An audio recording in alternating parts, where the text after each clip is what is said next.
शिव जी, विष्णु जी और नारद मुनि की प्रेरक कथा। अहंकारी व्यक्ति दूसरों की अच्छी सलाह पर ध्यान नहीं देता है और फिर समस्याओं में फंस जाता है। शिव जी, विष्णु जी और नारद मुनि से जुड़ी कथा है। एक बार नारद मुनि ने कामदेव को पराजित कर दिया तो इस बात का घमंड हो गया।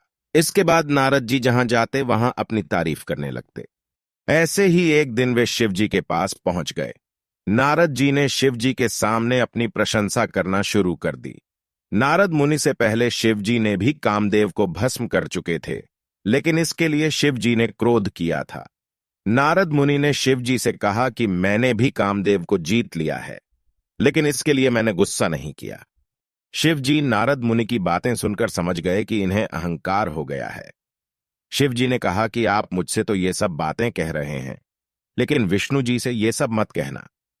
शिव जी सलाह सुनकर नारद जी को लगा कि शिव जी को मेरी प्रशंसा अच्छी नहीं लग रही है, इसलिए ऐसा कह रहे हैं। शिव जी से विदा लेकर नारद मुनि विष्णु जी के पास पहुंच गए। शिव जी की सलाह को अनदेखा करते हुए नारद मुनि ने विष्णु जी के सामने अपनी तारीफ करनी शुरू कर दी।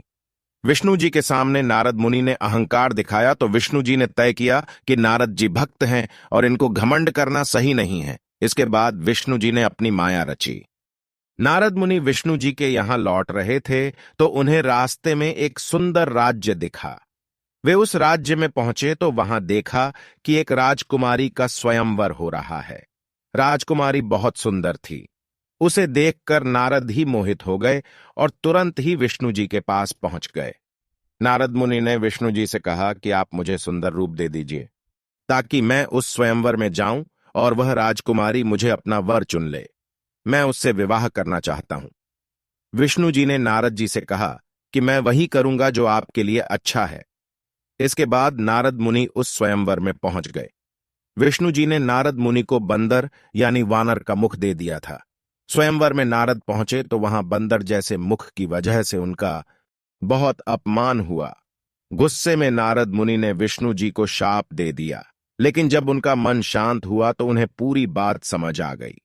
जब नारद का घमंड टूटा तो उन्होंने भगवान से क्षमा मांगी।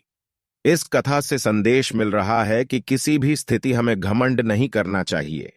अगर कोई व्यक्ति सही सलाह दे रहा है तो उस पर अमल जरूर करना चाहिए, वरना समस्याएं बढ़ सकती हैं।